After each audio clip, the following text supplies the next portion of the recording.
If I were to guess, I would imagine there was a time in your life where you decided to take a chance on something and you imagined the worst possible outcome. Maybe you were taking a chance on love, a new career decision, or maybe it was just what you wanted to eat today. Either way, you visualized it turning into a total nightmare scenario. Ask yourself, did you ever once think, what if something great happened? Visualization is a powerful tool. It can take us through a mental rehearsal of what we fear the most, but it can also deliver a full sensory experience of success. You dream of becoming an artist. That alluring possibility of being able to draw and paint whatever comes to mind is at your fingertips, but only up here. When you visualize yourself achieving those goals, working at your dream studio, being a professional artist, you can reach your goals more efficiently. It just requires a little bit of imagination.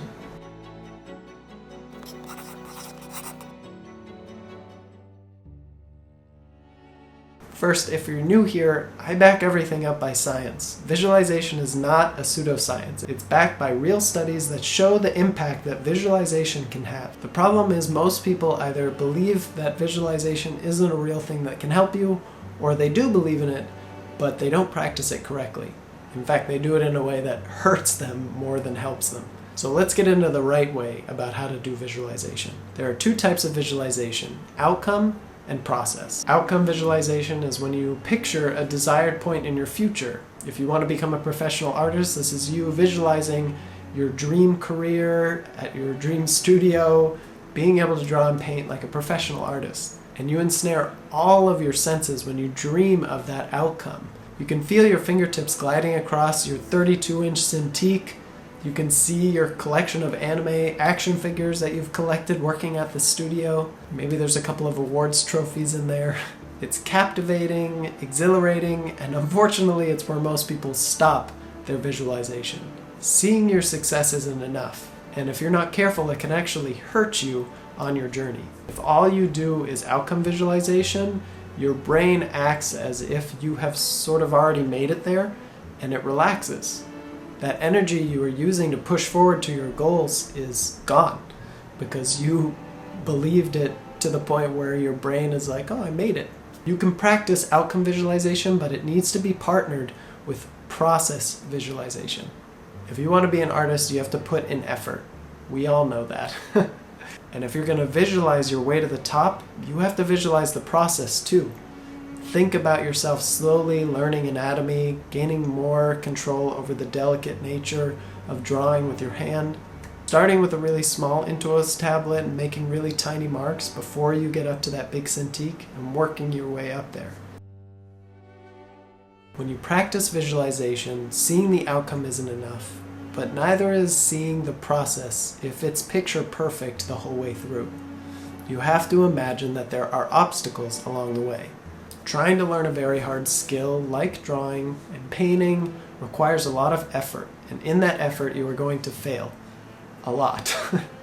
But failure is a natural part of that process, and if you don't bring that part of it to your visualization, you're going to imagine this picture-perfect process, and the real thing is going to completely deflate your energy and attitude. It's all about striking a balance. If you're practicing visualization and you're losing that energy towards the outcome that you desire, maybe you're imagining it too picture perfect and you actually need to introduce some obstacles to your visualization process. On the other hand, if you have too much stimulation and you're imagining so many obstacles that you're frustrated and overwhelmed, you're just inducing anxiety. And you need to imagine more of that picture perfect process and outcome to reduce that stress and come to a calm state. One final note on that is research suggests that if you are in a rush to get to that outcome that you're visualizing, you can also induce anxiety and stress, and that will deflate your energy towards that outcome that you're visualizing. Don't rush towards your future. Be grateful for what you have now and take it one step at a time.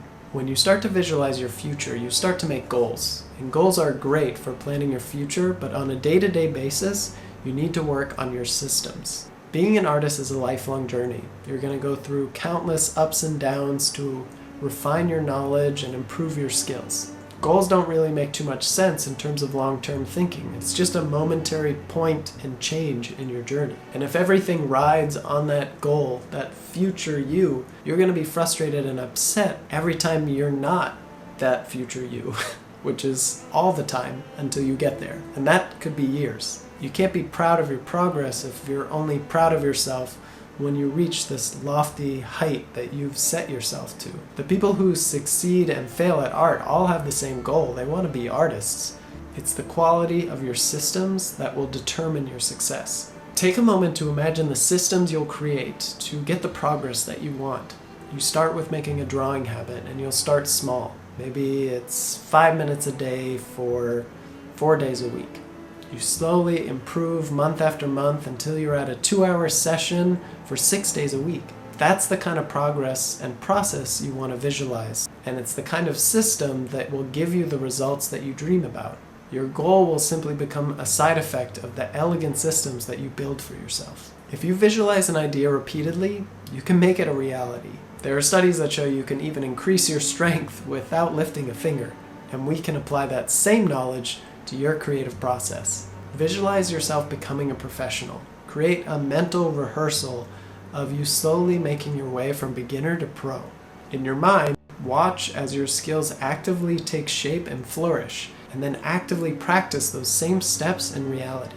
That's the final key of all of this. If you want to actually improve efficiently, you can't just visualize all day, every day. You have to put in the practice in real life. You might make progress purely with visualization, but it's meant as a supplement to the real thing. Visualize your progress and success in your mind, and then go and use your body to physically accomplish those same tasks. You'll reach the outcome you visualize faster, and you get to enjoy a healthier and happier creative process along the way. I hope you guys enjoyed the episode. We're going to be doing another episode of Concept Quest next week. I'm very excited because it's a game that I actually took part in testing, but I will get into that later. Thank you for watching, and have a happy and healthy creative process.